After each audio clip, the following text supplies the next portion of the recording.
No, COVID-19 is not airborne. COVID-19 transmits via droplets, and what we mean are these small little particles of moisture, liquid. These particles, when they come out of your mouth, they drop. And so that's why we say between 1 and 2 meters. Anything beyond that, they don't disperse. So no, it's not airborne. It's through close contact and through respiratory droplets. But the one thing I should say is that in healthcare facilities, we do tell healthcare workers that when they are treating patients, very sick patients, where they have to intubate them, and sometimes you have particles that could be dispersed much further than just that 1 to 2 meters.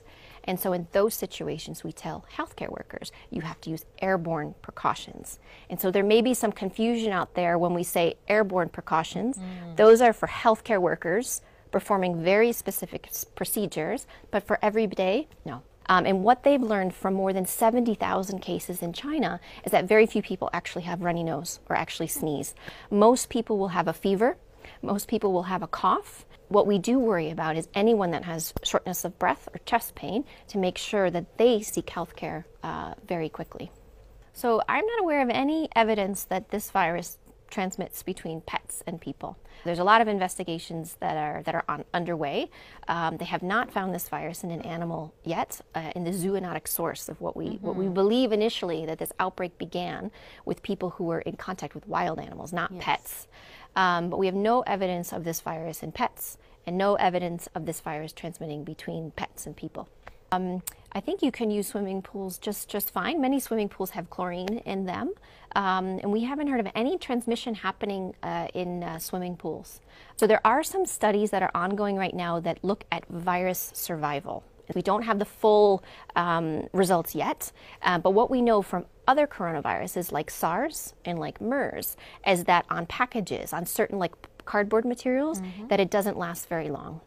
What is important, though, on certain other surfaces like plastic, that the virus can be inactivated by disinfectants. So if you want to know more about disinfectants and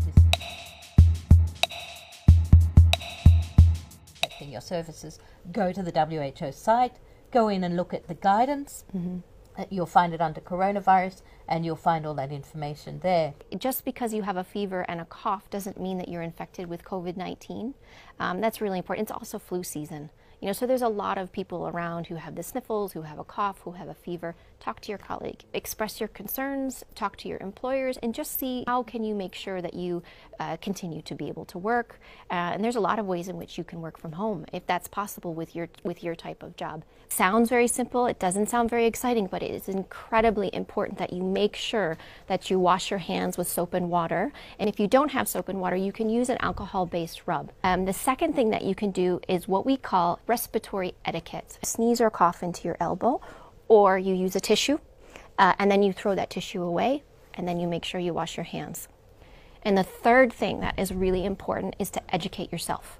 So make sure that you have the latest information from WHO, from trusted sources. This is a rapidly changing situation, and so the more we learn, the more we want you to know about this. And by educating yourself, you can make sure that you protect yourself and you protect your family.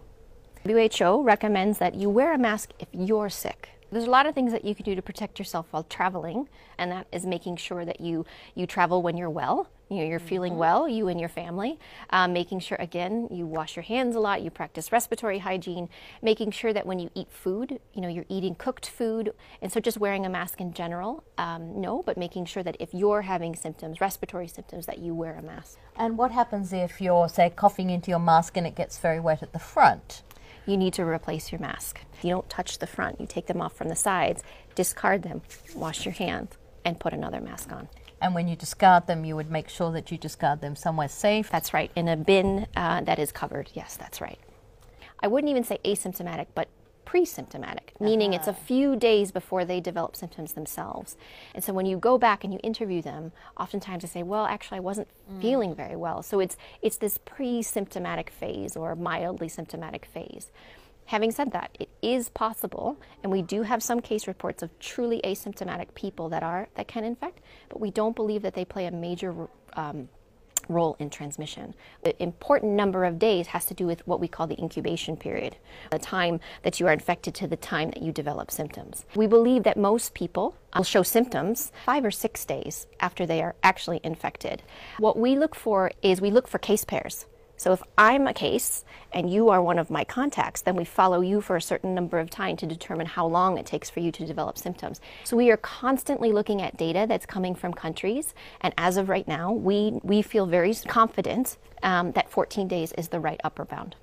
We are learning about what this virus can do in different countries. You know, there's a lot of cases in China, and there's some colder climates there. I was in Beijing recently, but I was also in Guangzhou, which is more southern part of the country, which was much warmer.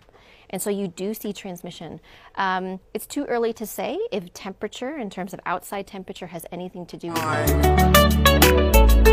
Stop! The coronavirus is sweeping over mankind. Everybody must be alert. It's a global pandemic we can never take for granted. Kila mtu must be alert. It's a matter of life we can never take for granted. Discipline and personal hygiene, and make sure you regularly wash your hands. Keep a distance from everyone. Report anything like a symptom. Serious fever is a symptom. Dry cough is a symptom. Walkway tamula is a symptom. Itchy eyes and flu is a symptom. Kumo butabusiga Rejemu batanalwala Ulago moyo gwe gwanga Mulabira kuyitale Abasinga bafude Okuwewala Kisingako bujajaba The coronavirus is sweeping over mankind. Everybody must be alert. It's a global pandemic we can never take for granted.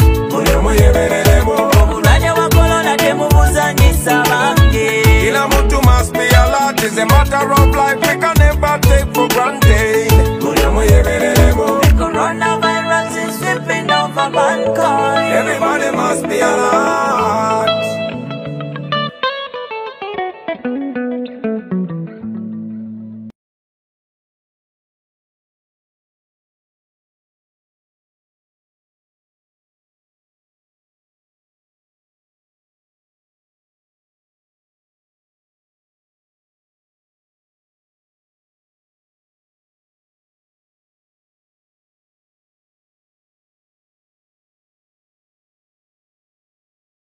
Network. My name is Kevin Ekobedu Taylor. This is the Sunday special of With All Due Respect extended version.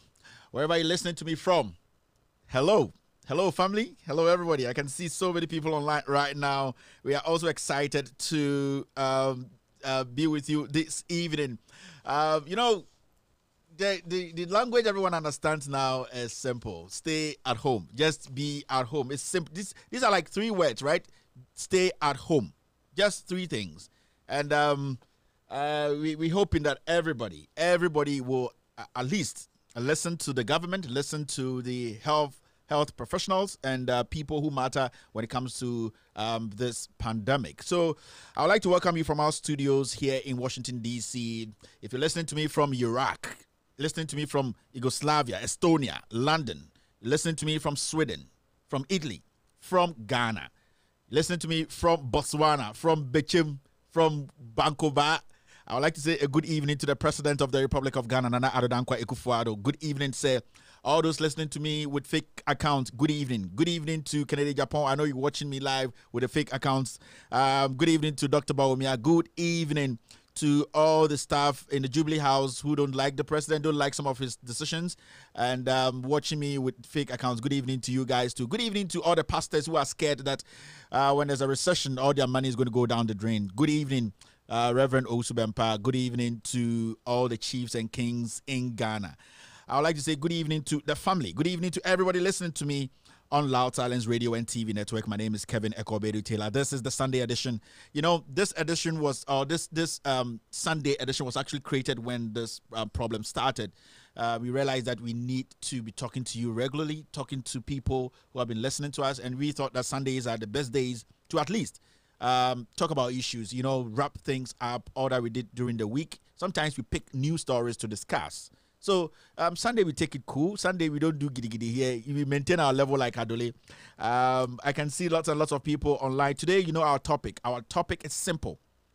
Is the Speaker of Parliament insensitive? It's a simple question. The Speaker of Parliament, is he insensitive?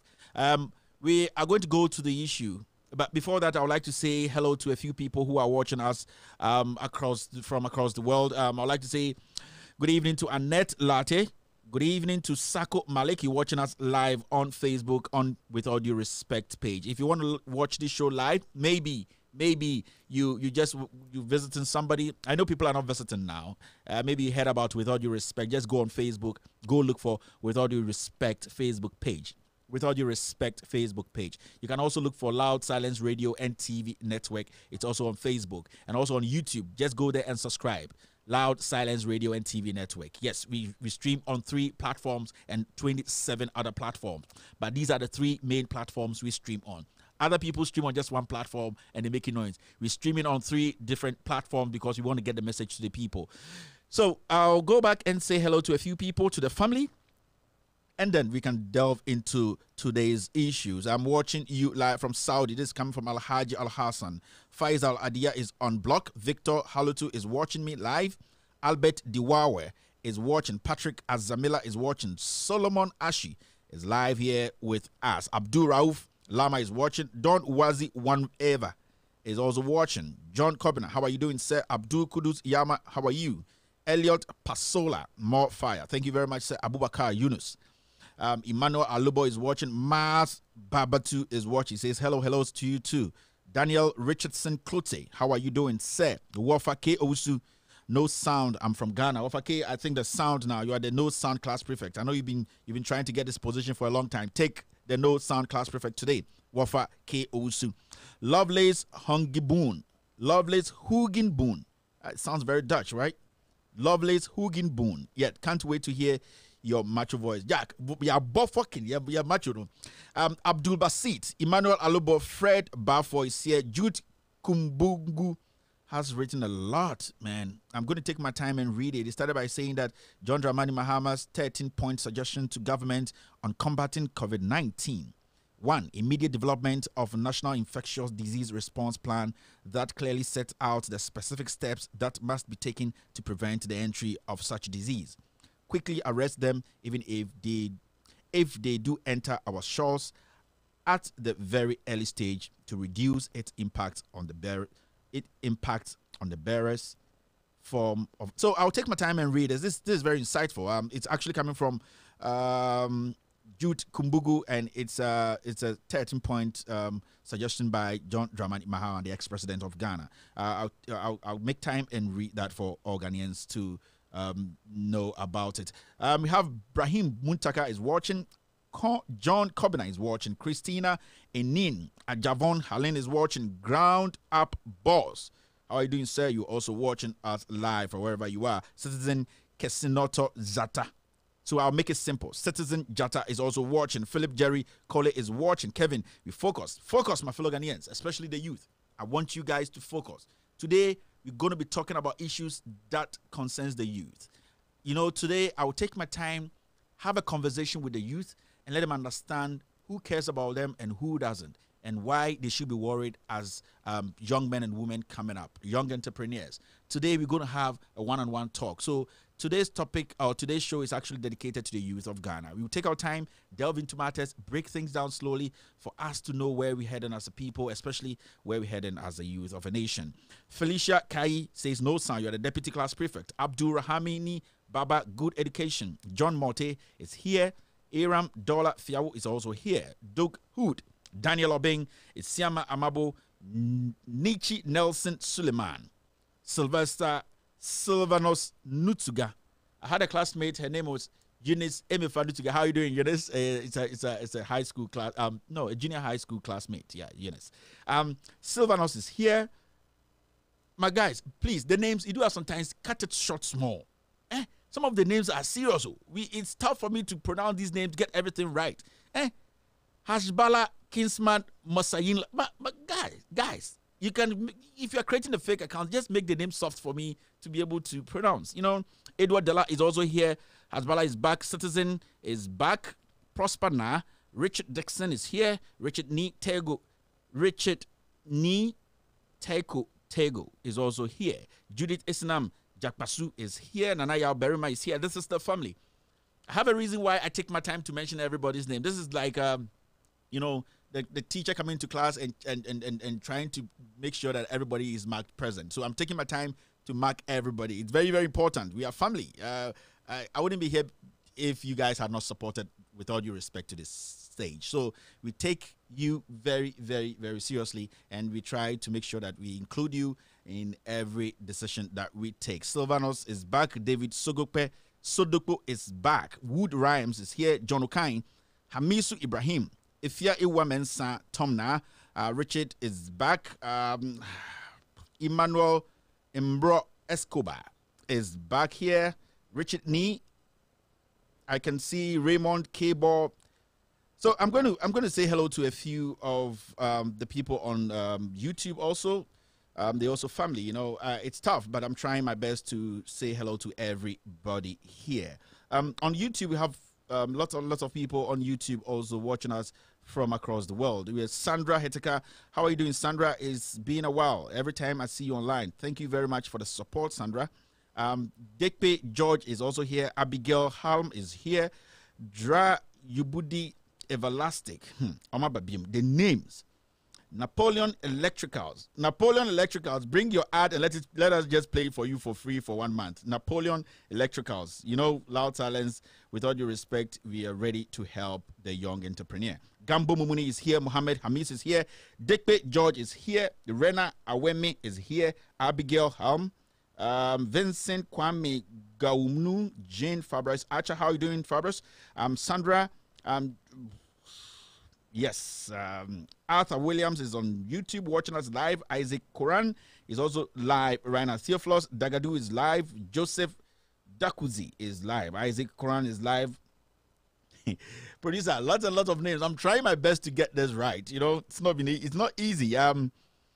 Alex Atayi is also live. Thomas Asana is live. Jacob Corte is here. Dominic Gusan is also here. Joseph Dakuzi, Gifty Wemeko, Moses Gometa, Bob Koku, Edith Arbor, Joseph Alote, Abdul. If I mention it, just say present sir, so that we can move quickly. Collins Abazi, present sir. Mustafa, say it in your home, please. Don't come and write present sir here, please. Benjamin Aye, A. Adams, Henry Sapo, Net. So that's it. I'll be mentioning a few names, you know, along the way. But I just wanted to say hello to everybody before we start the show today. So if you're listening to me from Ghana, from Europe, from America, from Asia, I would like to say good evening to you. Today we have a topic which needs to be treated urgently. In fact, we have to talk about it. But before we talk about this, I'll prompt my producer if the video of the minority leader is ready. He can play that video because that will be the basis of our discussion today. So if the producer is listening, he can play the video of the minority reacting to the conduct of the Speaker of Parliament yesterday, and from there we will take it from. We continue with the conversation. I'm saying that as minority leader, this is the time you must keep this house together, and keep the country together, and keep the parliament together. Demonstrate respect to the Constitution of Ghana and to the standing orders of parliament. To suspend this house, I see nowhere in this standing orders. And to refuse that, we will not even have opportunity to make closing remarks at this critical juncture of our country with COVID-19. One Minister for Finance, who should have demonstrated urgency and came to this house, he should have, to give us how he intends to spend on capped money of $200 million US. He is not here. That is not our concern. You are suspending us at a time that 8 months into an election, we don't know the electoral roll we will use. Some two defective instruments of the EC have been brought and withdrawn. Yet, we have presidential and parliamentary elections. I respect your age, I respect you as Speaker. It's your birthday. We will not accept this constitutional parliamentary dictatorship in Ghana today, tomorrow, and forever. I'm saying that as minority leader, this is the time you must keep this house together and keep the country together and keep the parliament together. Demonstrate respect to the Constitution of Ghana and to the standing orders of Parliament. To suspend this House, I see nowhere in these standing orders. And to refuse that, we will not even have opportunity to make closing remarks at this critical juncture of our country with COVID-19. One Minister for Finance, who should have demonstrated urgency and came to this House, he should have, to give us how he intends to spend on capped money of $200 million US. He is not here. That is not our concern. You are suspending us at a time that 8 months into an election, we don't know the electoral roll we will use. Some two defective instruments of the EC have been brought and withdrawn. Yet, we have presidential and parliamentary elections. I respect your age. I respect you as Speaker. It's your birthday. We will not accept this constitutional parliamentary dictatorship in Ghana today, tomorrow, and forever. I'm saying that as minority leader, this is the time you must keep this house together and keep the country together and keep the parliament together. Demonstrate respect to the Constitution of Ghana and to the standing orders of Parliament. To suspend this House, I see nowhere in these standing orders. And to refuse that, we will not even have opportunity to make. Listening to the Sunday edition of With All Due Respect extended version, you heard the minority leader in Parliament speaking on how they were actually surprised how the Speaker of the House was biased yesterday towards the Constitution, actually, and towards the minority. For the first time, I will applaud the minority leader in Parliament, Haruna Idrisu. Last week, I was on him. I was trying to tell him that if they fail to do their job, the government or the party in government today will always do what they're doing. That is, they will be corrupt every single day. So I applaud the minority. They took a very bold step. They actually made emphatic statement. But, you know, I keep telling people that when these things happen, what happens is the ordinary Ghanaian, you know, our moms, our dads, our uncles who do not have the privilege to understand standing order, who don't have the privilege to understand Order 42. They don't get all these things. These are terms that confuse people. Now, I always say on our show or on this show, I try to make things as easy as possible so that Ghanaians can understand the issues. Because normally when we're listening to radio and on TV, when these people wear suit and all that and they come on TV and on radio, they speak lots and lots of English. At the end of the day, the grammar they speak, majority of Ghanaians don't understand. But there's also another way that you can make the grammar easy by taking out the jargon, the terminologies. Sometimes you try to go low for people to understand what you are trying to put across. That's what we are going to do today. Now, yesterday, everybody knows what happened in Parliament yesterday. When they say the standing orders, you know, standing order 42 or whatever, those big English they are saying is simple. So the Speaker of Parliament yesterday decided to suspend sitting indefinitely. We all know that Parliament was supposed to rise yesterday, you know, go on vacation or whatever, how they call it. Now, the Speaker from nowhere yesterday said that he has suspended sitting indefinitely, meaning he, at a date he thinks is right for Parliament to convene again, he will send the message across for parliamentarians to come. So if it's going to be in 3 weeks, it's going to be in 4 months, it's going to be in 4 days, he will use his discretion to do that. Now, the issue here is the minority have issues with that because they felt that the Speaker wasn't being truthful. One, the Speaker is being biased politically. The Speaker is being controlled by the President and this government. They have a reason. And it's simple. Now, remember that the Finance Minister went to Parliament to talk about money. How they went to World Bank, IMF to take money to come help in the middle of this crisis, because now we all know as Ghanaians that there's no money anywhere. If anybody comes to tell you that there's some 100 billion sitting somewhere and the economy is good and it's robust, is a lie. Now we all know that this economy is hollow. It's zero. There's nothing in it. This crisis has exposed this government. This crisis has exposed Dr. Bawumia. It has exposed the finance minister.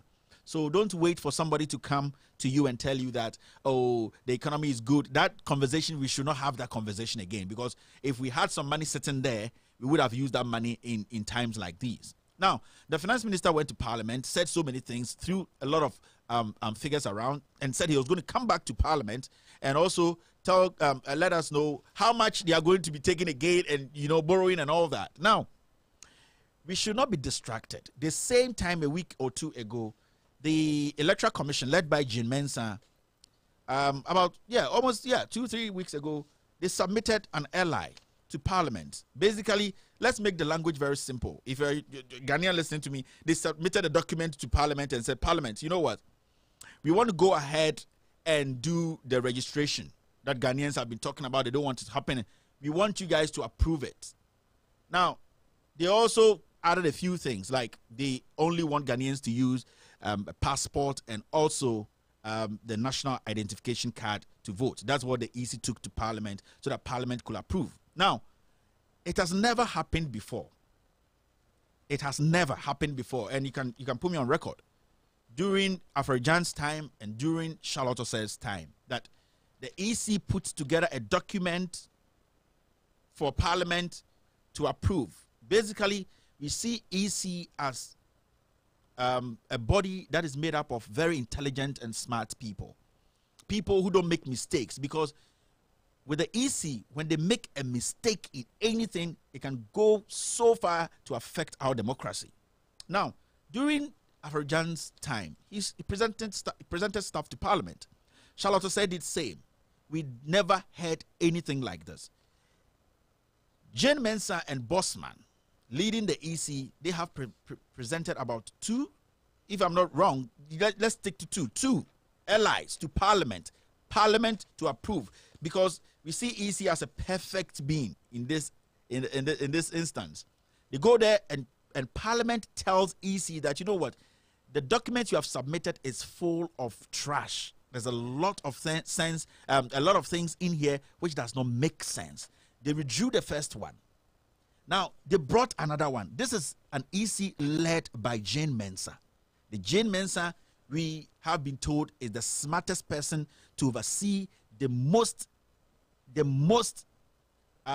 controversial elections which is about to happen in Ghana.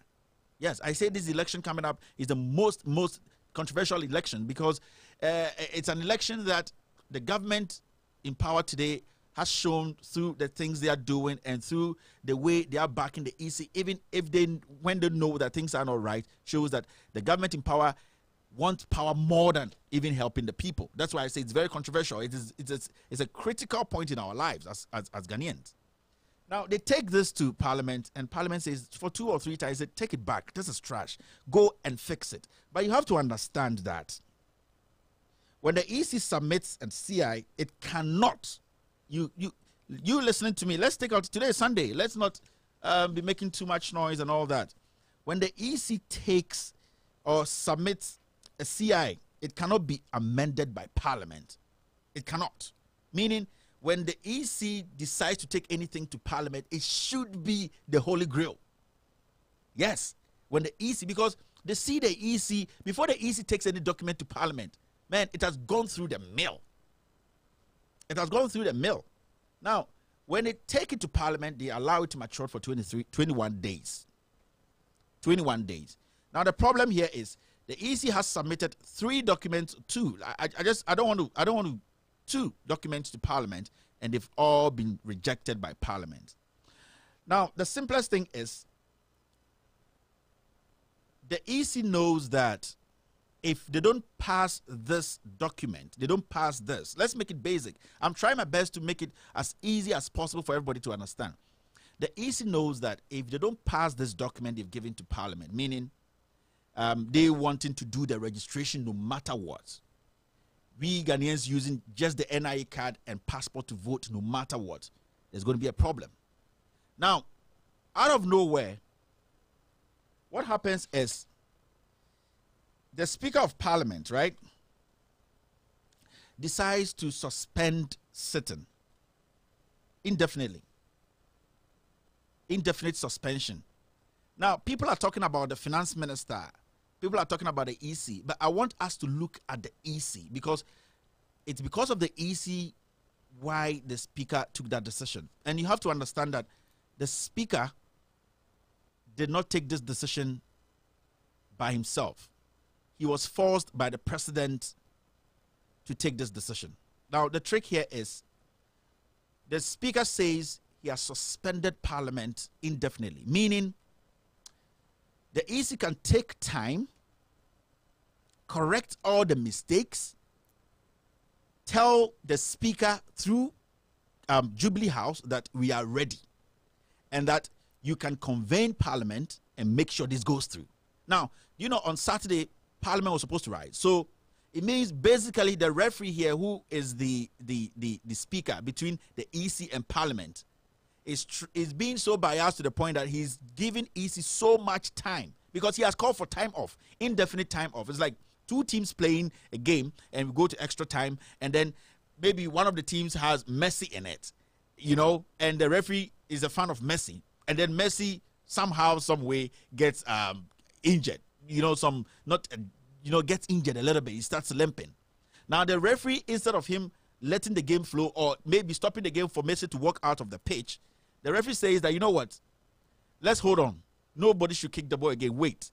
Let us take Messi to the hospital. Let us go treat Messi. Let us go find what is wrong with Messi. And that when Messi is fine, we can continue the game. A game which is supposed to end in the next 2 minutes. I'm trying to break it down for Ghanaians to understand. A game which is supposed to end in the next 2 minutes. But the referee says, no, I'm not going to end the game in the next 2 minutes so that everybody goes home. What I'm going to do, because I like Messi, because the FA, which I work with, likes Messi, and in this case, the FA is the Jubilee House, likes Messi, we are going to take Messi off the pitch, halt the game indefinitely. I'm not going to tell the players that the game is going to continue in the next 5 minutes or 2 minutes. We are going to halt it. We are going to take Messi to the hospital. And that when we take Messi to the hospital, the doctors will check Messi. They will do feasibility, whatever term you want to use. After Messi is fit, then I will call the game again. Then we play the last 2 minutes. This is what the Speaker of Parliament is doing. So you should understand that the game they are playing here is simple. The game they are playing here, and when I say the game they are playing here, the game the Speaker is playing here, the Speaker in collaboration with the Jubilee House, the game they are playing here is simple. It is that they want to do everything possible to get the president elected again. It is simple. They know for a fact that the EC is not capable of conducting these elections or overseeing the elections perfectly. You know, it is even out there that the company that will be distributing those equipment for EC to use in doing the registration is not even ready. The equipment are not even in. So they are buying time. And how do you buy time? How do you buy time as the EC boss who is ignorant and does not know what she is doing? How do you buy time as the president who knows that the people do not believe you again? How do you buy time as a government who has failed, who have failed the people? The only thing you can do is go through the Speaker of Parliament to halt Parliament, and then the EC goes home and do the correction. And when they are ready, they will give the Speaker green light for the Speaker to call Parliament again and push this through. That's why I'm saying that I am so impressed with the minority, because yesterday they made the Speaker and the majority understand that this is a democratic nation. We are living in a democracy, and that everything has to be done in the right way. Now, the Speaker shocked everybody because as a Speaker of Parliament, he was supposed to even use the rules. He was supposed to go by the rules. And you know, the Speaker of Parliament, quite an old man. Yes, he's an Odadia like myself. He went to Presec. We respect him. But you see, when you are old, with all due respect, and you act like a child because of power, it gives room for people like us to speak to you in a way you might not like. That is the basic thing. If you're an old person and you decide to act like a younger person, or decide to act contrary to your age, it gives people room. People like us who are watching what you are doing, room to criticize you. This Speaker of Parliament is a reverend. Yes. Mike Okwe. Speaker Mike Okwe is a reverend. And you see, I will never in any day pick a paper or come sit in my studio and speak against the Speaker of Parliament. Never. This man is old. He has lived his life. He has grandchildren. He has a track record. You remember when Speaker Mike Okwe was made the Speaker of Parliament? A few people, in fact, nobody complained about it because we all felt that this is the right person to lead Parliament. Yes, we all supported it. But you see, when you're a Speaker of Parliament, you have to act like a Speaker of Parliament. You don't have to act like a party foot soldier. And you see, sometimes I tell people, don't do that. And I'm not referring to the speaker or anything. When somebody is being mischievous, when somebody is acting biased, you should look into their face and tell them. And you see, what is happening in Parliament today is dangerous. When a whole Speaker of Parliament goes against the rules and regulations of Parliament to take a decision that will favor the president and the EC that wants the president to win the next election, you have to understand that our democracy is being stepped upon. These are things I want Ghanaians to, and I'll come to the youth aspect of this. If people start to go against the rules and regulations of the land, using that to favor themselves politically, it is basically treason. Now, when you read, they say the standing orders in Order 42 provides that the Speaker should consult the House on such matters, but the Speaker did not consult the House, one, and also he did not consult the leaders. When did Speaker Mike Okwe become an autocratic leader? What has gone into the Speaker? Who is he there to serve? And I'm going to choose my words well, because this man has lived a life that some of us, when we go places, you know, I'm an Odadi, I'm a Presecond. Sometimes I go places and I tell people, Speaker Mike Okwe actually graduated from my high school. And it's one of the highest positions any Presecond has occupied. So I'm trying my best. As much as I am so angry about this issue, I'm trying my best to pick my words well, because this man, I was never expecting to behave this way. Never. He didn't consult the leadership in Parliament. And obviously, somebody like Oseiche Mansa Bonsu, I have said over and over on my show that this man does not care about you, the ordinary Ghanaian. And I'm saying this to Kumasi for one more Kumasi na. Mo Kumasi na mo so Oseiche Mansa Bonsu suno. And na dien Oba Parliament all these years. What has he done for the people at his constituency? Recently, you realize that he is trying everything possible not to make anyone contest him. He is doing everything possible. If you've been in Parliament for all these years and you know you have worked for the people, not for your selfish interest, if 30 people say they want to contest you in Kumasi, you will say, let them come, because me, the people, will speak for me. This guy has basically become like a Mugabe in Parliament. He's the same person who said if the EC is given the go-ahead to do the registration, NDC or the opposition or no party will ever come to power. And we still hold these people in high esteem in our Parliament. This man is not somebody who is supposed to lead a party like the NPP in government or in Parliament. Never. He has no credibility now. Simple, basic democracy he doesn't understand. If he understands democracy, he will allow people to even compete him in Kumasi. But he doesn't. He does not understand, because he is there in Parliament to enrich himself and his family. You might be angry about what I'm saying, but that is the truth. If you're a president, if you're an MP, and you know you are doing good in your constituency, you will never say nobody should contest you. So if Mike Okwe had even contacted Chairman Sabonsu, which I know he contacted, and Chairman Sabonsu contacted the president, and they know, he will still say the speaker should do that, because this man, he's been consumed with power. That is what they have been. You see, so the speaker ignores parliament as a group.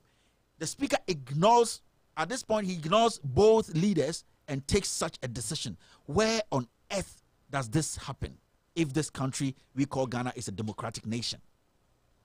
And this man is old. So when you are speaking to him, it's very difficult, because you don't expect a person like that, the kind of age he's been able to accrue. If this man was 7,000 Ghana every month, he has saved a lot of money. Producer, get me his age.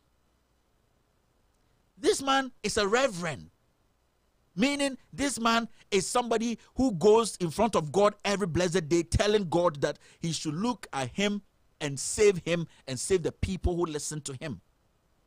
But the Speaker of Parliament yesterday showed that he does not care about the God he preaches for or the God he has been evangelizing for. He only cares about power. And what hurts in this whole thing is when things go wrong, somebody like the Speaker of Parliament, Mike Okwe, cannot even run from his room. He's even struggling to walk. So it hurts when you're a young man, you're a young woman in Ghana, 25, 26, 35, 40. Let's make it 25 to 32, 33. And you see the people we trusted as old men who are supposed to do the right thing because they are closer to their death. You see, in life, in natural sense, the more older you grow, we expect you to do things right, because that is the time you bargain or you beg for blessings from God. The little things you do when you're over 60, 70, that moment you don't consider, you only do things to please God, so that when you die today, you get a place or God will favor you. Let's say in your younger days, you did so many wrong things. But the moment you clock a certain age, like the Chief Justice, the Speaker's age, that's why sometimes when you go to places like churches and all that, they make such people the advisor, the counselors, because they have got nothing to lose. At that point, they have to please God to at least give them. They've made so many mistakes. This is the time they please God. They have to do things to please God, so that. But this man is doing the opposite. So why do you think a man at his age will sit in parliament and say that, you know what, the constitution brought me to this house. The constitution gave me powers to sit here and lead this group. The people of Ghana have so much faith in me. That's why they all nodded yes, that I should be the Speaker of Parliament. Because when the president is not there, when the vice president is not there, the Speaker of Parliament is president. Let's not joke with this. So if the Speaker of Parliament today is singing to the song of the president and the EC to get the president elected, then you have to know there's a constitutional crisis. That's why I keep asking, when are we going to see something is wrong? Because it's getting to the point whereby nothing is wrong again. We don't see anything wrong with anything again. When people misbehave now, we don't. So what is wrong now? We've seen Speaker of Parliament, different Speaker of Parliament, and we saw their conduct. This man, Speaker Mike Okwe, has shown clearly that at his age, he cannot even have Ghana at heart. He does not even think about his nieces, his nephews, because what the decision he's taking today can destroy this nation in a day. We all know for a fact that this EC boss, Jane Mensah, is basically ignorant about what she's doing. She can never, I can put my life on the line, she can never oversee a perfect elections. Never. This woman is open, she's vague. She's hollow. Since she came to office, she has conducted about 2 or 3 elections, and you saw the outcome of the elections. It went all the way to a commission to interview people. This woman does not know what she's doing. It's unprecedented for the EC to present documents to Parliament, withdraw it, present, withdraw it, never, unless you don't know what you're doing. So these are the things, it worries me. So if a whole speaker of parliament today would dance to the song of a president because he has been turned into a puppet by the president, in this sense, that's what I would say. Because we are not kids, my fellow Ghanaians. With all due respect, Speaker of Parliament, with all due respect, Odadie, with all due respect, Mr. Honorable Mike Kwe, you need to start sitting up and thinking straight. You see, the mistakes you are making today will go a long way to destroy your grandchildren and your ancestors. I'm telling you, your unborn children. You have grandchildren. You think you are pleasing a president today by allowing EC to go back and cook things to come put on Ghanaians when you know a politician like you know you've been in the system for a long time, that what they are trying to cook up, it's not possible. It is going to destroy this nation. Our democracy is going to be turned upside down. And a man of God like you, who stand in front of people to preach about God, telling people that, then you take such a decision in your life. How do you sleep, sir? How do you sleep? Today you are buying EC time to do what they can't do. We all know that they can't. The people even going to the company, going to send this equipment to EC to start a registration, the equipments are not even ready. As a man at that age, I was expecting you to say that, you know what, let Parliament rise. Let the EC go back and do their job. If we even don't hear from them again, all that we need is a country that is intact. At your age, that's all that you need. You close from Parliament, your driver takes you home, your grandchildren come to you, they ask you, Dad, what did you do at work today? You tell them it was nice, because your conscience are clean. That is what we are expecting from you. At this point, Speaker Michael Kwe, what do you need again in life? Power. I'm so disappointed in you, and I'm so ashamed I went to the same high school you went. You're talking about the democracy of a nation. And because the president, who has failed in all fronts, and I will say this over and over, because the president who has failed in all fronts still want to hold on to power, he's using you. Speaker Michael Kwe, you are technically, I think you are even older than the president. How can you allow politics to do this to you? And I'm being very careful with my words because you are a grown-ass man. You see, when you go to bed at night and you are sleeping, with all due respect, sir, with all due respect, we are all human. Everybody can pass out any day. Can you stand in front of your God you preach about every day as a reverend to tell God that you made the right decision? Only this decision. Can you stand in front of your God and say, God, if you're going to say I have done all the worst things on earth, just this one, I took the right decision because I was thinking about the youth, I was thinking about my grandchildren, the other grandchildren of other people, and the country. That's why I made it. Can you do that, Speaker? You have thrown away that credibility. You see, from today, people are going to see you as a foot soldier for the MPP government. Yeah, all your decisions are going to be questioned.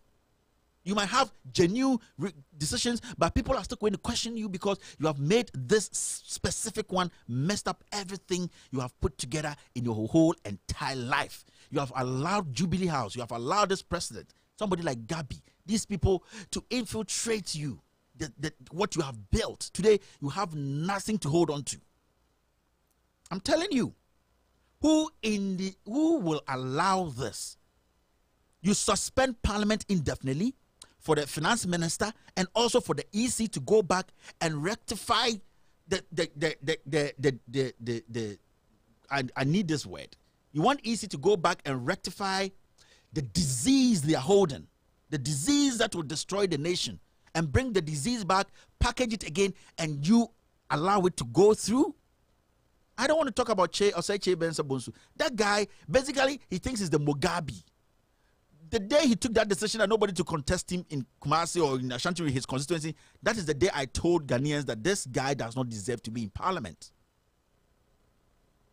But Speaker Okoye, you were the last person I thought would do this. I'm so ashamed, sir. I am so ashamed of your reaction and your actions. Today, you have allowed people like us, young men, your age, I think when I multiply my age by 3 times, I'm not going to get your age, but you have allowed people like us to speak to you in this manner because you have failed to live to that expectation. What are you going to get if the whole of Ghana will die and Akufo-Addo is president?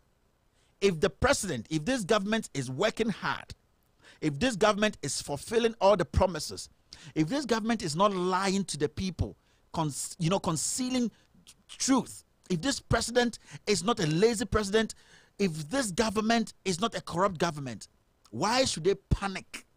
Why should you, Speaker Mike Quay, do their dirty job for them? You have passed that stage. You are too high for this. And with all due respect, I am not God, but I think this is going to haunt you for life.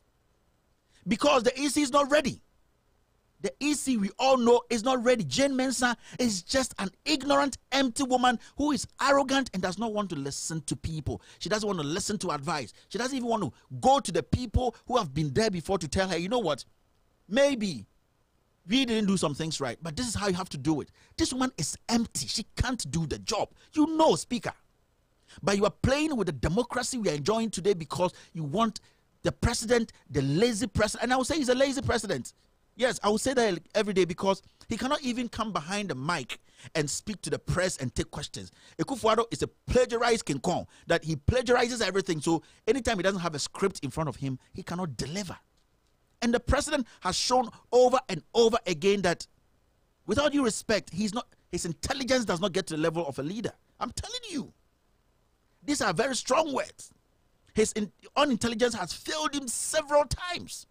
You see, Nana Addo Dankwa Akufo-Addo, the president, Mr. Michael Quay, you are defending, you are trying to get back into power. Ask yourself, what has he actually done right? He gets lots and lots of opportunities to turn things around, and because of his arrogance and ego, he does not want to do it. Today, you see a whole media house, just a media house, branding the last administration buses to give nurses free ride. A media house. But because of the ego and pettiness of the leader we have today, because of the ego and his pettiness, why won't Toby? Why won't CB? Why won't Yebi? You have to make sure that this thing is put to use. Because of your arrogance and all you know is politics and power, you don't want to even release these things for people. A radio station like City has to go and brand buses for nurses to get free transport to work. And you want me to sit here? I live in the United States of America. Bosses and mistresses and miss and slave queens, I know what democracy is. I live here. United States might have their own problems when it comes to that, but at least they have shown the way. Where, you see, that's what I'm saying. People should relax and listen to me, to the youth especially.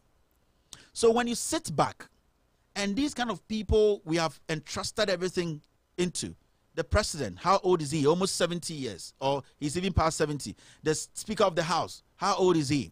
These old people are taking these decisions, not thinking about you and I, the future of this generation. These men lived through Rwanda's homicide. These men have lived through all the wars we have seen in Africa. And they know the fundamental mistakes the leaders in those respective countries made. That's why they got to that level. So why do you think they will still take this decision when they know that the EC cannot deliver? When they know that the decisions they are taking today will affect this nation? So I'm asking you, the youth, what do you think? Why do you think they are doing this? It's a simple thing. It's all about power. It's all a simple thing because they've realized that we are stupid. We can't think for ourselves. Simple. They have realized that we are stupid. We can't think for ourselves. So they will use everything. See, you see, I'm going to say this. This morning when I was prepping for this show, I saw Zongo Minister going to donate food to the Chief Imam. I want to say this on record. Chief Imam,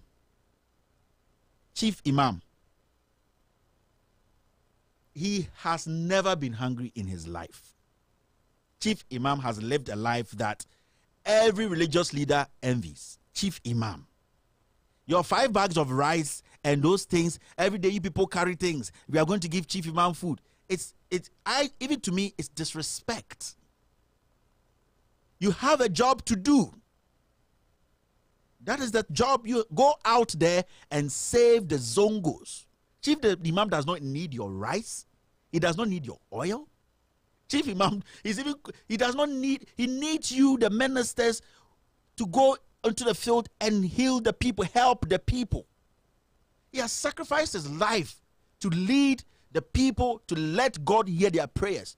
If he was going to die, he would have died a long time. A bleaching pig even said on 31st night that he was going to die. This man is still alive. It shows how God has blessed him.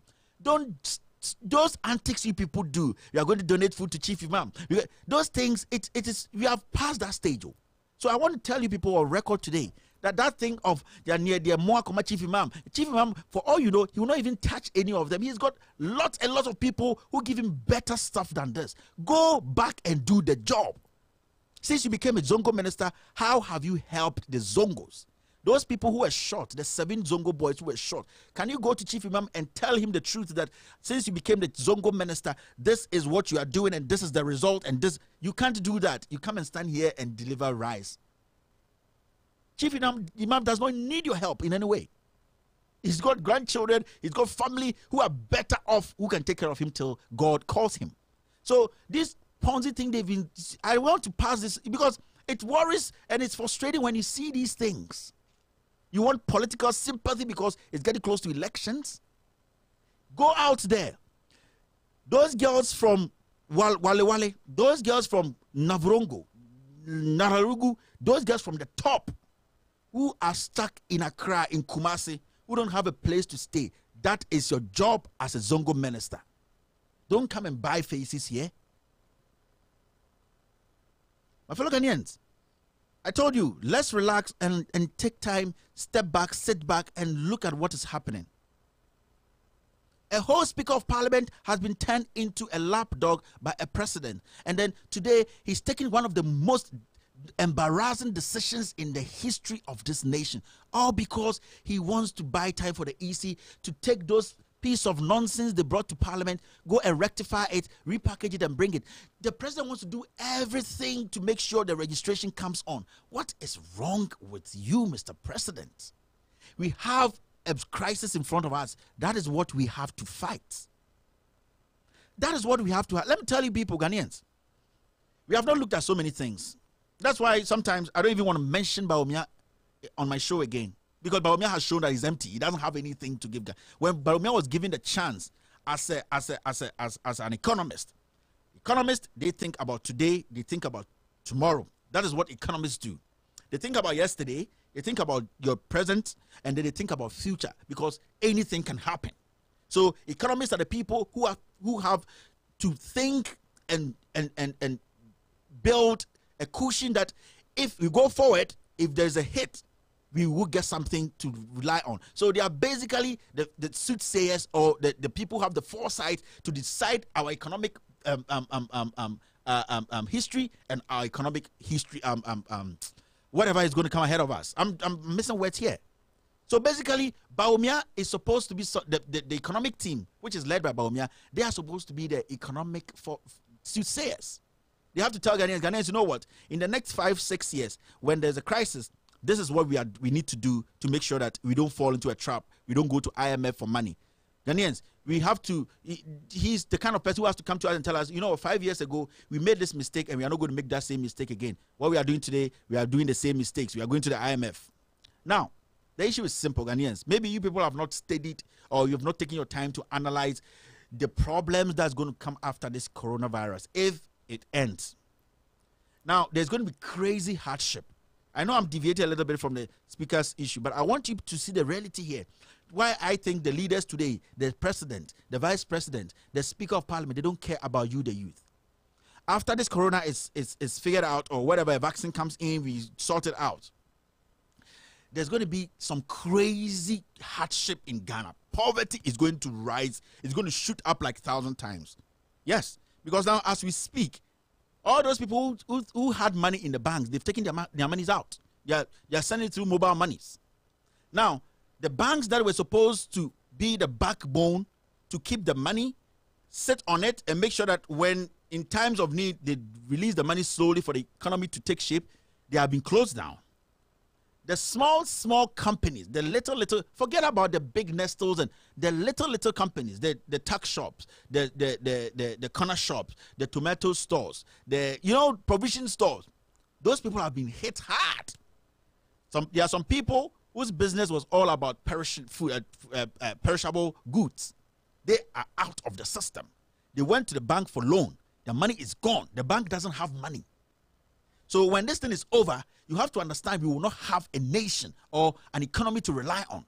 This is the time we need a vice president who is smart to start making, putting things together to put this nation together. But we don't have it.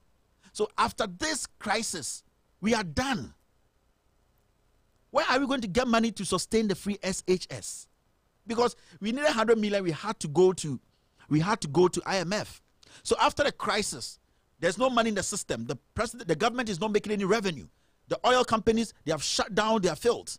You remember Acre Energy recently just shut down because the oil prices have dropped to all-time low. So after everything, you have to understand that the unprecedented hardship Ghana is going to go through is going to be more than anything else we have experienced. These are the things we need to be talking about. We need to be making plans, not a finance minister always going to take money and misusing it. Today, you see cars. They have started branding cars cannot save Ghana.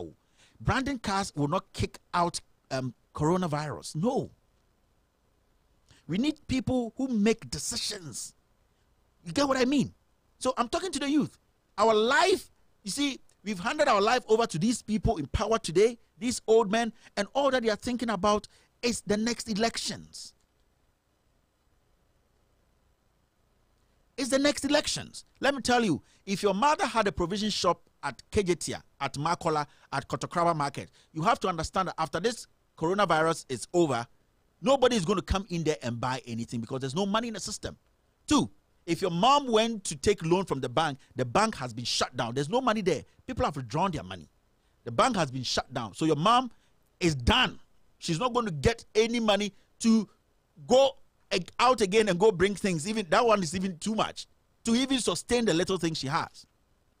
You have to understand that if you have a kid who was in free SHS today, when this crisis is over, they might not get these kids back to school because where is the president or the government going to get money to sustain this free SHS?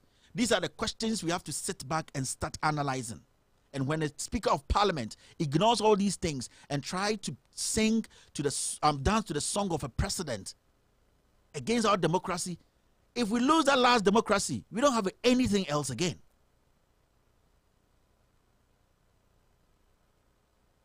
We were telling Ghanaians, we were telling this government, let us take our time and make some decisions. But Umia said no.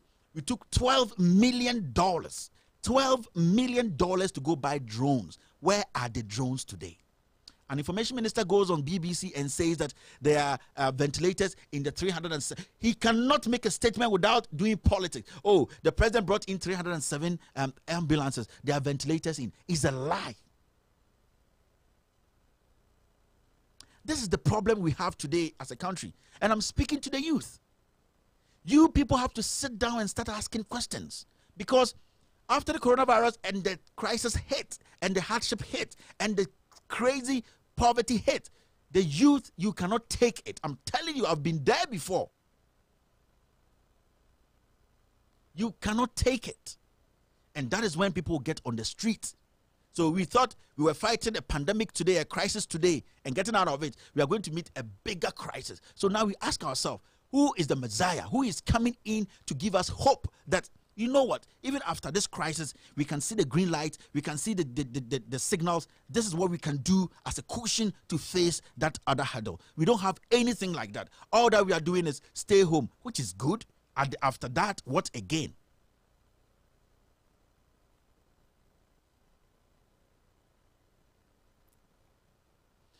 You see, I get worried a lot. I get very, very worried for the future of Ghana because it is looking more like there's no hope again. That's how, because let me ask you a simple question. What is the MPP going to campaign on? Just tell me. What free SHS? What are we going to campaign on? Good economy? So as we speak, Bawumia is irrelevant in our politics again now. In the next campaign or whatever, Bawumia is not relevant again. Because you will only be a fool to allow Bawumia to come and stand in front of you and tell you that the economy is robust. The economy is getting into shape. We have saved this money. We made this revenue. You'll be a fool to absorb that. Because we know that when this crisis hit, we had to run to IMF and World Bank and plead for money. Meaning, for the past 3.5 years, we have been lied to by these people in power. This is not about. So I ask, because if, you see, that's why last week I was on the minority. Because if the minority does not push, does not hit these people very hard, we will be led into a ditch. If the minority is not focused, if the minority allows themselves to be compromised, then we are done as a people.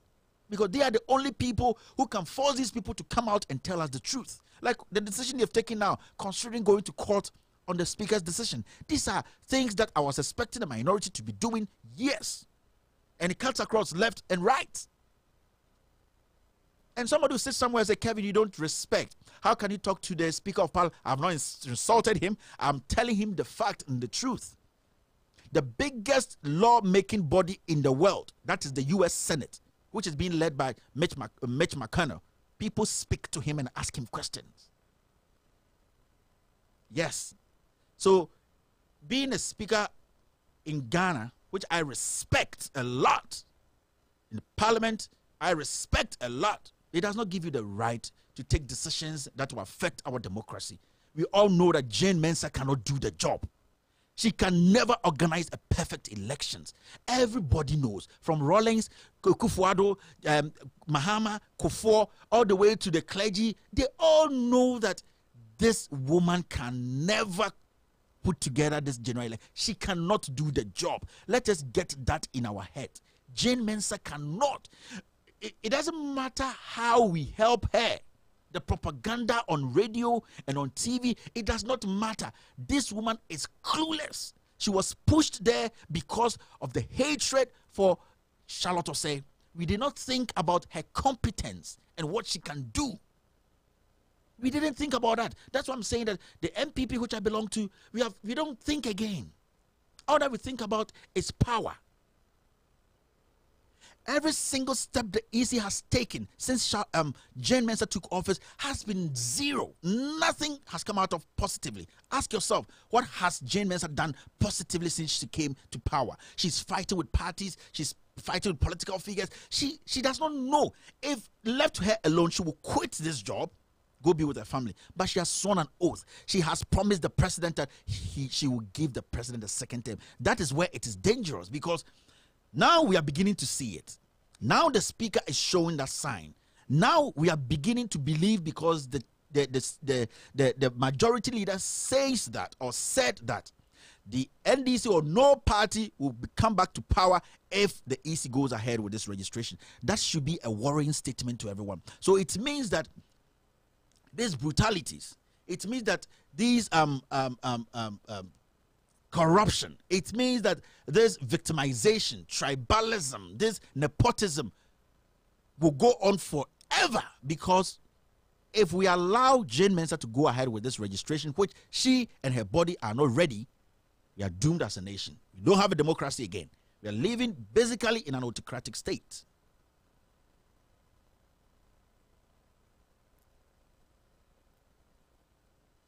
You see, that is the problem we have. And when we start to speak and talk about these things, some people think we have a personal issue with Kufuor. We have a personal issue with whoever. No, we don't. It is because things have changed. We are beginning to understand. We are more focused now than before. It is because now we are beginning to ask questions and not just soaking any answer. We are asking questions and waiting for reasonable answers. We don't just take answers.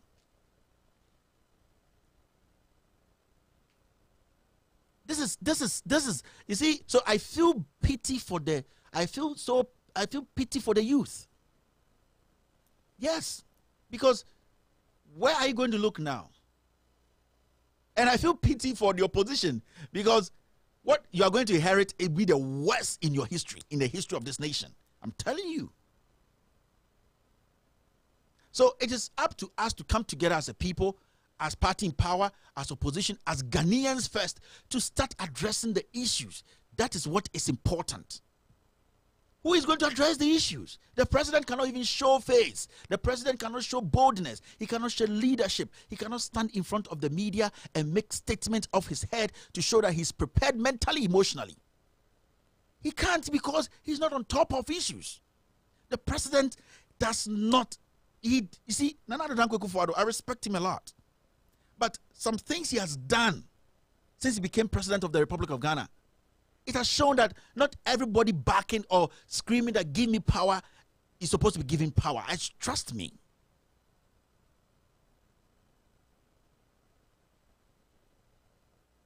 I don't care what you say to me, the insult. No, I am telling you the reality, because you know the funny thing, my $1 is your 6 cedis. In no time, you're going to be hit hard. You see, when you go to Tema Port right now, all the ships that have docked, they can't move anything out of it. Airlines have been shut down. See, Ghana has no economy now. Until these people come out and tell Ghanaians the truth, which they have been hiding for years. We are doomed, though, my fellow Ghanaians. And you might not like me because I bash the government. You might not like me because maybe I'm too harsh on some issues. But the truth is, we should stop, the victimization, the name calling. We need to get on look at people and say, what do you bring on the table? When you come to the US, you go to Europe. When you apply for a job, the only thing you are allowed to do is, if you know Kevin Taylor at that company, you call Kevin Taylor and say, Kevin, Jack, I'm applying some job for some position at your company. Can I use you as a recommendation or whatever? And the person will say yes. That is the only thing you know about the company. No, Mr. Mankwa sent me here. No, Mr. Ibrahim said, oh, I should come and contact you. No, Mr. Gudu says, there's nothing like that. We have to start understanding that we have failed ourselves for a long time. When the government changes power, when governments change, you see, what is so funny is the NIA wants to print new cards. They are talking about passports. Passports. How many Ghanaians have passports? How many Ghanaians? Before you can vote. Recently I went to vote. They asked me just my driver's license. No, even the driver's license, they did not scan anything. They just looked at it, looked at my face, looked at the barcode, and just go vote. Less than 5 minutes, I'm done. In Ghana, every regime, every government, they have to change somebody at the EC. Now, we are the party, we came to power. Somebody was in there. Let's say that Charlotte Osei was working for Mahama. But Charlotte Osei at the end of the day called the election for us. So what will force a country to put 8.8 trillion cedis, give to a woman to say, change everything? Why should we do that? Unless only the president thinks that he is not stable now when it comes to the elections. That is the only way. Yes. Because if the former EC boss we thought that was working for the former administration called the election for us, the MPP. So why should we be worried now if we know we are doing the job? We come in quickly, we campaign against, till date, we are still waiting for the people who petitioned the president and the chief justice to get rid of the former EC. That is the mess we are in now. After COVID-19, we have you see, we have not looked at so many things. Our economy is an economy whereby you go out, you make money, you buy food and you come and eat. That's it. That's the kind of economy we have in Ghana. Our economy is get up at 6 a.m., go into town, make some connections, work hard, make your hard cash, bring it home on your way, buy food and come home. That is how our economy is. Our economy is not the one in the US whereby you go to work with just your credit card in your bag or on the back of your phone. You go in there, you come back home with your credit card, and at the end of the day, you can purchase anything online and it will be delivered to your house. You can even come home and just Our economy is hand to mouth. So you people have to understand the crisis we are in. It is not a joke, but we have allowed these people to lie to us. Finance Minister comes every day, and I'm still on this issue. I'm talking to the youth now. So let's not deceive ourselves that we are good. When the Speaker of Parliament is being manipulated by the Jubilee House to make sure that the EC gets its way, when we all know for a fact, that the EC is not there yet. 3 LIs, and it has been withdrawn. It has never happened in the history of our EC. Never. It has never happened. And it has happened. And the Speaker of Parliament is buying time to help the EC get its way through. What kind of government or democracy are we practicing today? I am so disappointed in the Speaker of Parliament. I am so disappointed in you. And today, your actions today is going to cost this nation a lot. And let me tell you, when the youth out there, when they get frustrated and they pull guns and they pull knives and they start attacking, you cannot run. Speaker, I'm telling you, even walking is difficult for you. Your nieces, your nephews, your grandchildren, they cannot run. So why are you doing this? For what? I'm asking you, Speaker. When you stand in front of God today, the decision you took in Parliament yesterday, can you confidently tell God that you did it in the right way? Why will you put your credibility, everything you have gained in this life on the line for a man who is lazy, a man who is vindictive, a man who acts like a tyrant? Why will a man of God do that? It's only one thing. It is power. It is greed.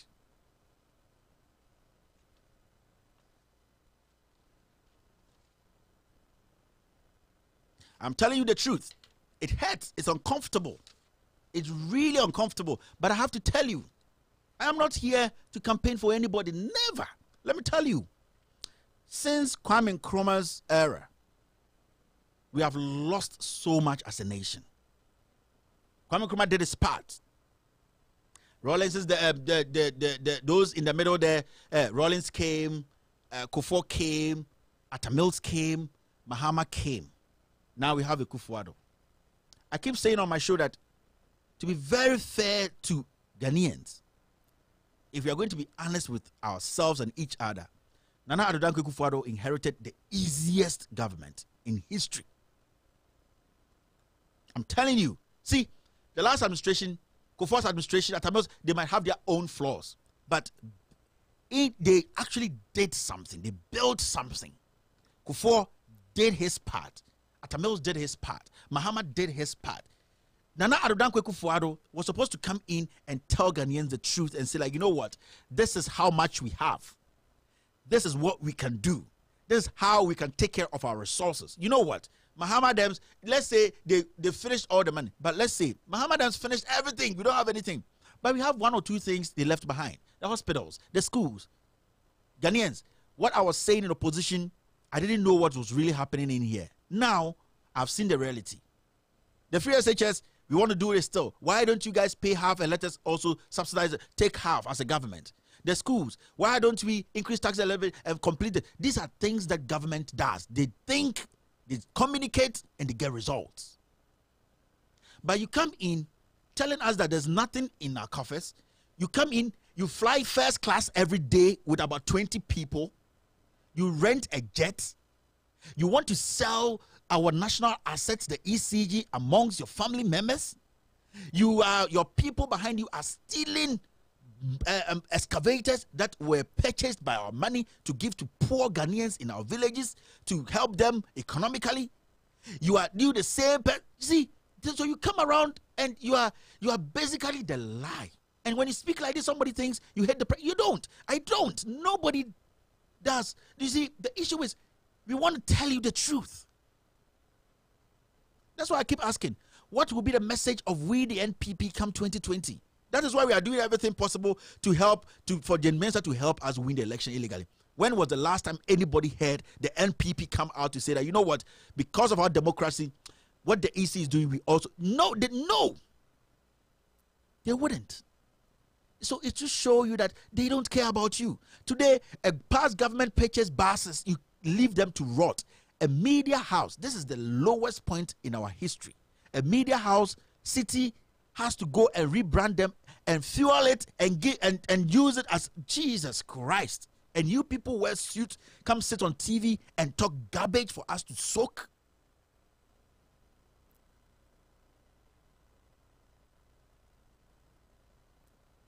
You people want us to believe you again? I passed government that we said were the most corrupt government, build schools. They couldn't complete everything. Build hospitals. Some have like 600 beds in them across the nation. They build cheap compounds. They left Commander sugar factory. That factory alone could have employed, let's say they didn't put everything right. They didn't. You go ahead, you tell the Attorney General to go after the people you suspect stole the money not to make the thing work efficiently. Then you do your best, put it into work. Let the people in the Commander Cape Coast area, give them 5,000 people work to do. Seglement housing projects. Let's say that people in the last administration, they inflated the contract. If people discard people, what do you do? Call the Attorney General, go after these people. What do you do with the projects there? Over 1,500 houses sitting there. What do you do to it? What do you do? You get it ready. What are we not thinking again? Kufuor left Senate houses. The same thing the MDC came. They didn't do it.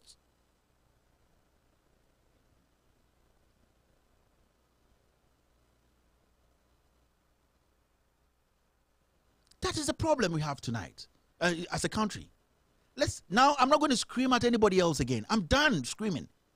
I'm going to take my time and talk to the people who are ready to listen, because it's beginning to look like you still don't want to act like humans. It is frustrating. A whole Speaker of Parliament, trust me, not just a Speaker of Parliament, a Speaker of Parliament who is also a reverend. Jesus Christ.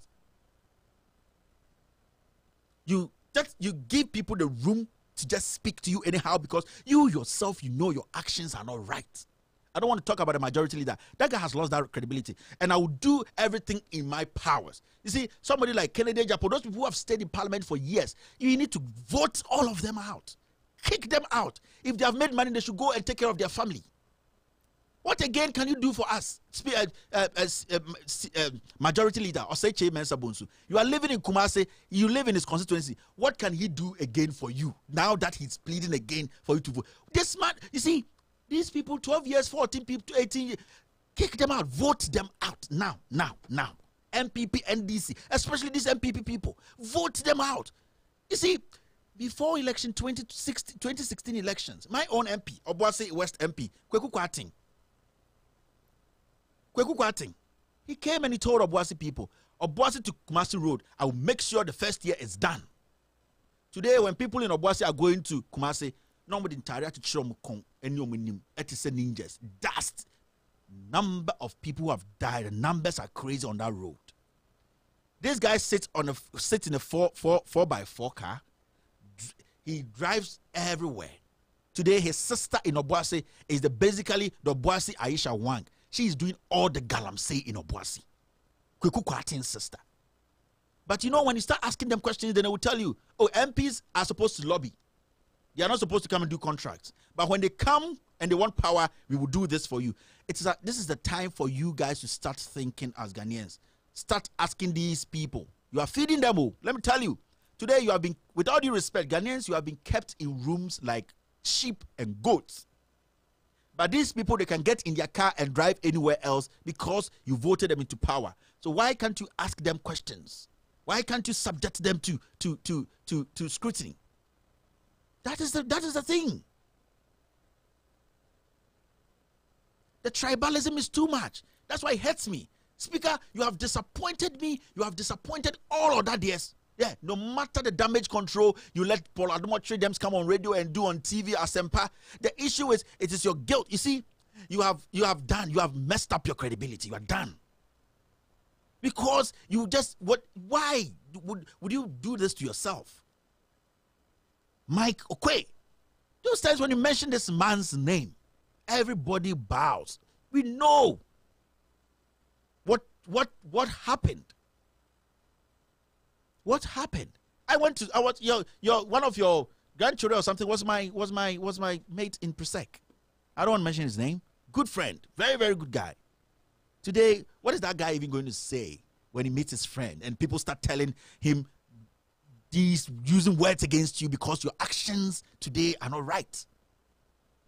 Without due respect, we all grow. We get to a point, we will die. Even in your own Bible, you people read, God gave every human being how many years? 70 years. So if you're over 70, it means the rest are all blessed. Everybody's going to die. When you get to a point, you don't misbehave like this. You don't live your life to please somebody. You don't do that. You live your life to please God. And how do you do that? You become truthful. You become righteous. You do the right things. You do things to help your fellow human being. How are you helping your fellow human being? Is this how you're going to help Ghana? By leaving us in the hands of an ignorant woman who does not know what she's doing, leaving us in the hands of a man who acts like a tyrant, who does not listen, who is not ready to speak or stand in front of the people and speak as a leader? Is that what you want to live for us? And when you go in front of God, Speaker Okwe, what are you going to tell God? Your conscience should judge you from today.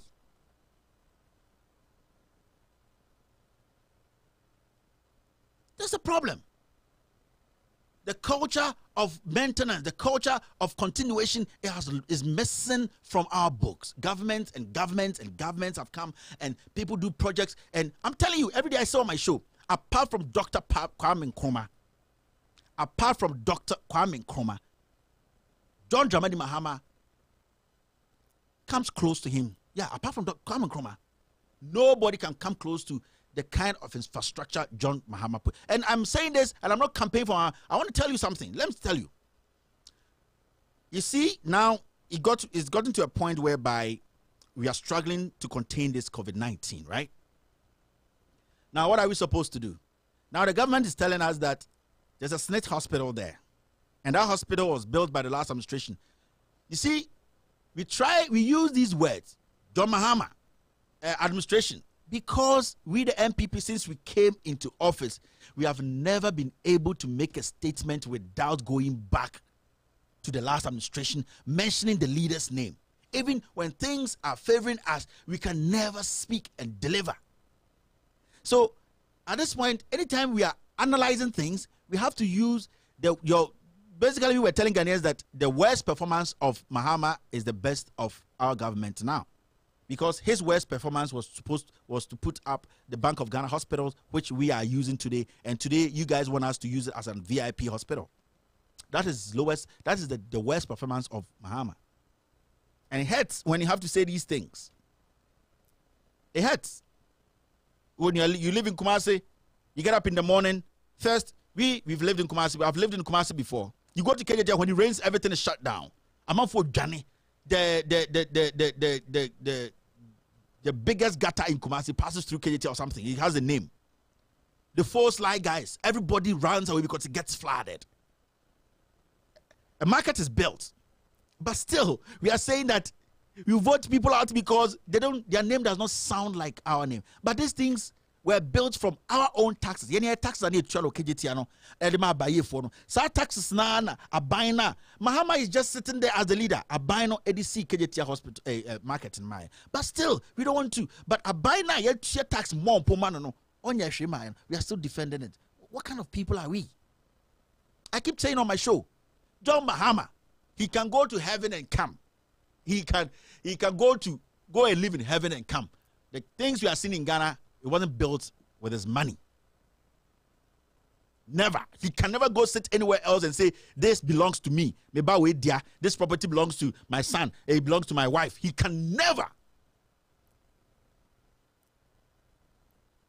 He only led an administration. And I will never hold brief for them. They also have their problems. That's why I feel so sad when the Attorney General, the Special Prosecutor, these lame people, they are sitting there. What's their job? And Atacha will come and tell us that Segleme housing project, over 1,500 houses are supposed to rot because the Attorney General and the Special Prosecutor, they are fighting. They don't know who to investigate. And these people, we are paying them every blessed day. So who do we go to now? The worst performer? Because the worst performers things are the things we are using today to save ourselves or each other. You see, we did politics with every single thing in Ghana. That's why today, when we make such statements, it hurts we the MPP, because we used every single thing to do politics. You see Ebola, you see what Nana Akufo-Addo wrote, you saw what Gabi wrote, where everything we turned into politics because we just wanted power. We were not thinking through things. Now we are getting multiples of what happened years before because we didn't have a good heart to support as Ghanaians. But today, we the same people we are calling Ghanaians to come and support. And then we the people in power today, we have gotten people who came to power and they have left and they said they have a team to come help us fight COVID-19. And you get somebody like Abronya DC. Or in the boxer short manner, he can't wear it rightly. Or the name of the quick Abronya DC. He sits on TV and says that we need DC for into why do we need them? If you say this on any platform, abroad in any rational country, well, you do better bucket team 34.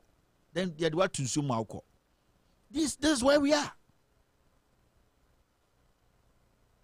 So the problem is we have to start speaking truth. We have to sit back, look at the situation critically as a people. In the next year, in the next month, 2, 3, 4, if this coronavirus does not leave us and still stays with us for another 5, 6 months and it leaves, we will have no nation. And the problem what I'm scared of is people will start rising against the government of the day, because the government of the day today has failed the people. Telling you, you cannot provide food for people today. There is planting for food and jobs. Is that also a lie? You cannot provide food for people today in Ghana. And you've been bragging about planting for food and jobs for years.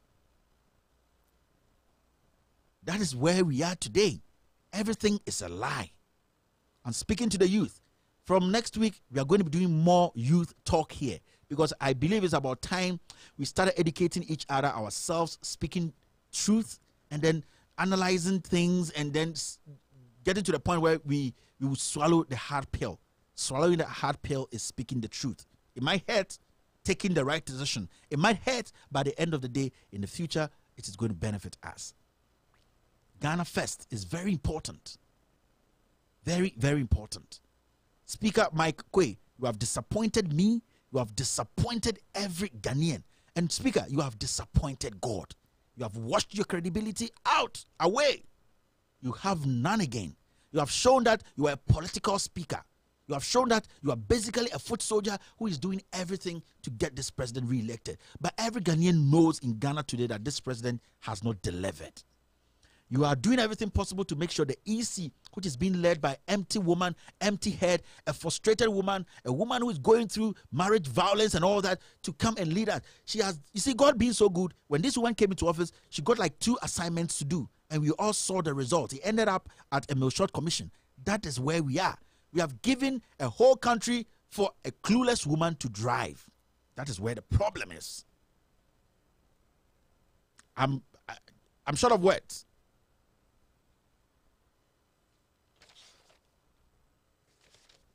I'm truly short of words. I'm going to pick calls now.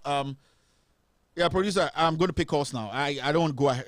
If I keep going, I might say things I don't have to say, you know.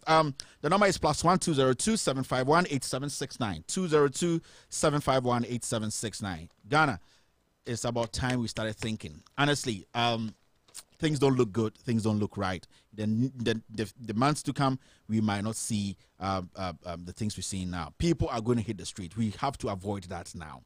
We have to start speaking truth. We have to start telling the people the truth. And this goes to the president. This goes to the vice president. This goes to the finance minister. This goes to the speaker of parliament. We demand the truth. We demand the truth. You can call us now, and I'm going to pick calls. Let me see. First caller on the line. Hello, caller. Your name and where you calling from? Yes, this is Abdurrahman calling from Sweden. Go ahead, sir. Yes.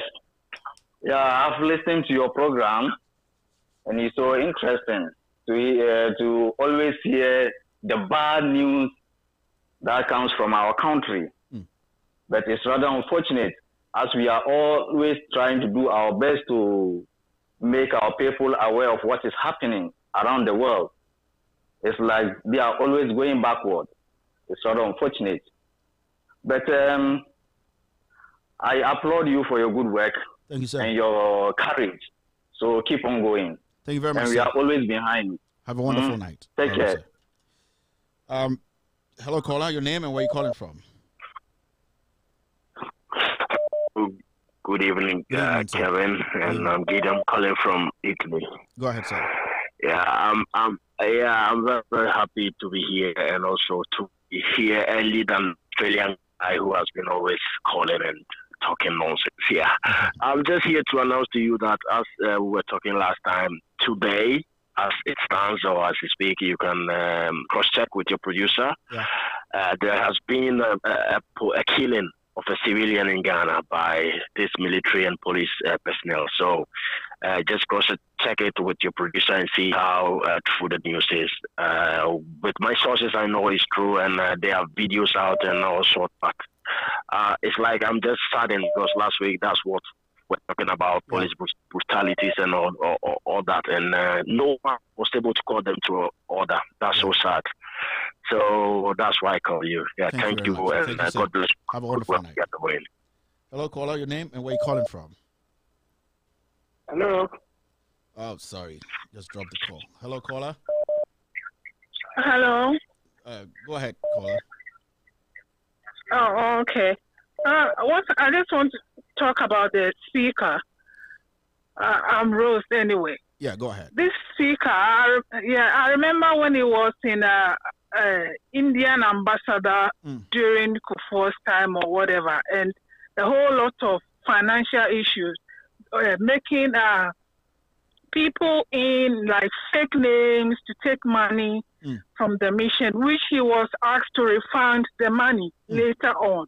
But such a person becoming a speaker and with such an age, sitting down there and we're looking at him, expecting him to behave well for the youth to learn from. Look at the behavior they are putting up. It's very, very disappointing. Very disappointing. And these people will go down to history to be the worst and worst of speaker in the history of our country. In fact, these people will really, really be put to jail. They will be put into bars for the youth to learn, because this can't go on like this. Now we have nothing. Yeah. The country is gone. They have destroyed everything. It's all about their pocket and nothing else. 12 million plus for drones. The drones cannot be found. Money can't be found. And we are hearing it's a renting drones. It's not for us even. So what are we doing to ourselves? To the children that are coming? In fact, God will help us. Thank you very much. Thank you. Soon they will face it. Thank you. Thank you. You're still listening to Loud Silence Radio and TV Network. My name is Kevin Ekobedu Taylor. This is the extended version, special edition on Sundays, coming to you live from our studios in the DC metros. Hello, caller. Your name and where you calling from? Yes, I think the lines are jammed now. Let's see if we can pick another call. Yes. Yeah, so as I was saying, it's about time. We're done. We're done with this long talk and all that. Hello, caller. Your name and where you calling from? Hi, Kevin. Yeah, it's Abdul Bassett from the UK. Go ahead, sir. Yes. Ghana's issue is getting by. You just mentioned the youth might rise. I have the same feelings because we don't really have anything in our economy. Yeah. And looking at what is happening, like we have to go 3 months or 6 months without without work going on. There's going to be a problem. Yeah. I was just telling someone today that we might even have problems with farmers, and this coronavirus is going to cause the world a lot. Factories that have to produce food. Imagine these same people that are producing food have coronavirus. What happens to us? We are going to be starved. And people are not looking at all this. It's not politics now. If they can protect those places, even I'm seeing that in the developed world. I don't know if they are fixing that one too. Because it's not about the sickness alone. They should be thinking about food. That will be the next fight. Thank you. Because it's everywhere. It's a global problem. All right, sir. Thank you very much. We should be thinking about this. Thank you very much, sir. Thank you. Thank you for your time. Hello, caller. Your name and where you calling from? Good evening, bro. Good evening, sir. Yeah, this is Bob Lincoln from Italy. Precisely. Go ahead, sir. Yeah, well done for your job. But today I diverse for you, bro. Thank you. I vex for you. Why today? Because the speaker is your school boss. That's why you go to the same school you go. That's why you don't be able to fire him. Maybe so. It don't be so. Because I wanted everybody to I understand. I was taking my time for everyone to understand everything I'm saying. Hey, no, you just pay this man because you go to the same school that you go. You don't good like that. Speaker, hey, you fire them as you do fire everybody. Speaker, what you did is bad. We don't like it. Don't do that again. Hey, it's so bad. And this person calls himself a pastor. This is a reverend. So you stay on pulpit and preach to somebody to understand. And the Bible says somebody leave your church. If you the pastor, you have a problem with that. Or if somebody they come to your church, where you live, you the pastor, you have problem. You know, since these people come to power, I've been saying that they are going to bring civil war to this country. Our people suffer for this country, and we pray that such things shouldn't come. But their attitude will force the youth to gather. I'm advising all the youth in every village to start gathering themselves to put their heads together and stop following these people blindly. Thank you. Thank you. Thank you. Hello, caller, your name and where you calling from? Hello? Hello? Hello, sir, go ahead. Yeah, I can hear you, sir. Hello, Kevin. Yes, sir. Can I speak to the show? Go on, you're on the show. Speak, please. This is Jean Fabrice. All right, Jen. Hello? Yeah, go ahead. Go ahead, submission. Yeah, I'm calling from Houston. I want to talk to the show. All right. Yeah, Kevin, I think this problem of always talking about the leaders and stuff like that, I think we have to put it down. Mm. It's about time we need to educate the youth. Mm. It's about time we need to educate the youth and then let them know that these leaders, they have nothing to actually do for us. Okay. That's right. Because they just wasting resources, looting for self-interest and stuff like that. There is nothing they are actually doing for the youth. All right. So I think you must focus more on the youth. We educate them to let them know, to know how to vote wisely and stuff like that. Okay. Because we'll keep on bombarding them, speaking lots of things about the leaders, and nothing will change. They will confuse them with money, and we'll go back and vote for them. Thank you very much. Thank you. Have a wonderful for the work night, you're doing. Keep it up. Yeah, you're still listening to Loud Silence Radio and TV Network. This is the extended version of With All Due Respect, and this is the special edition. Hello, caller, your name and where you calling from?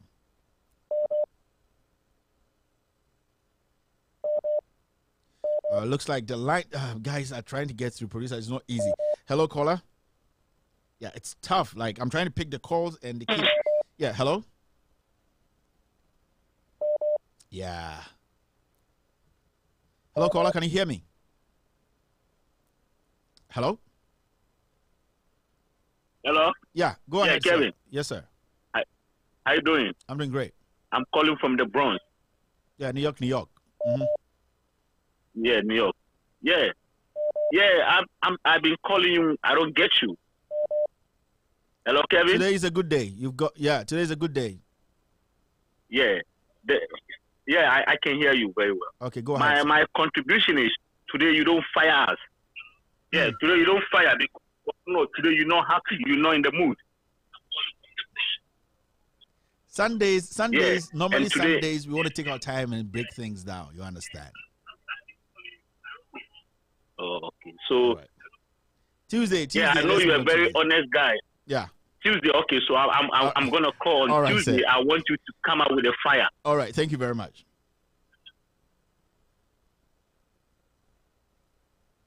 Hello, caller. Your name and where you calling from? Yeah, my name is Seth. I'm calling from France. Go ahead, sir. Can you hear me? Yeah, Kevin. What are you comparing the Speaker of Parliament or what? No, I'm not. No, today you very disappointed me very much, you know. Hey. I couldn't believe that you the only one talking today. Then never could you begin now. How could you begin now? Just a lot. You know for scratch, challenge to Frank, you know for scratch.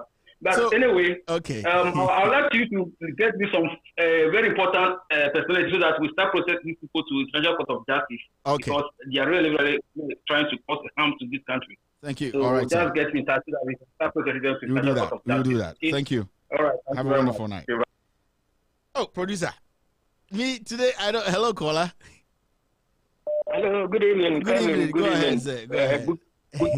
Bugi na mi kasa mkasa free ayiko. We patch up now, Kasa. And I will comment to mama on 95. Thank you, sir. Thank you, sir. And part me deviate. Ebi mu say man can pray. Patch up Kasa. No, mama on 95. Me deviate free topic no. Okay. There is matter say kolebu nurses omo complaining about PPE. Yeah. Recently, and me kai say President Mahama ekoma Reach Hospital. The following day or 2 days later, maybe Canada, Japan, Mahama president said the following day, and upon Kumabeka school, you will PPEs be breed. That's okay. Yeah. At the end, and Deputy Minister of Health, Mami Bibeka Sai, was Canada, Japan, the Bia, Obia, or the Bia, okay. Say, or say, soldier for a while or more. Yeah. PPE is in the Kipu or barracks, and I see a deba hospital. That's a very good question. Because Yadiana Abano, so what me protecting nurses to say Obia a suspect. Obia a suspect. Obia a suspect. Yeah. So me village you. So yeah, you. It is not you protect women in health workers in this a PP is need you a while. Almost family nurses and frontliners. No more for you, my Puma. Sebini wan so mo fen tu ga na o mo be betumi adonate bi ana se ye on be boy no mo mo ai ni mo me fa ni anya politics because enkrofo person mo ye adwuma because they are not protected. Kakra me worker. Madam Nyami Shaw. Hello caller, your name and where you calling from?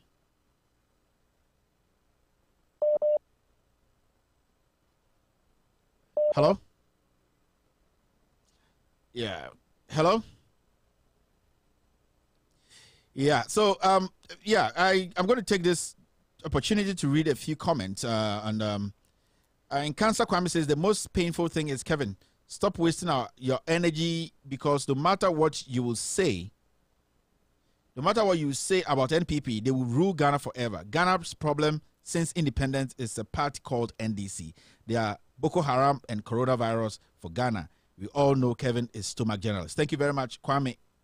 In Cancer, Kwame. God bless you. I hope by the 17th of July you'll still be alive. Hello, caller. Hello? Hello, caller.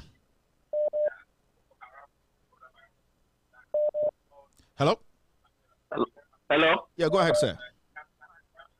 Kevin, good job. You are doing a very good job. Thank you, sir. Yeah, Kevin, Nanado Dagwakufuado and the EC, whatever is going on in the country, is something that it should be a concern to every Ghanaian, especially if you really love Ghana, and you want the progress of the country. Yeah. So the Speaker of Parliament was able to allow this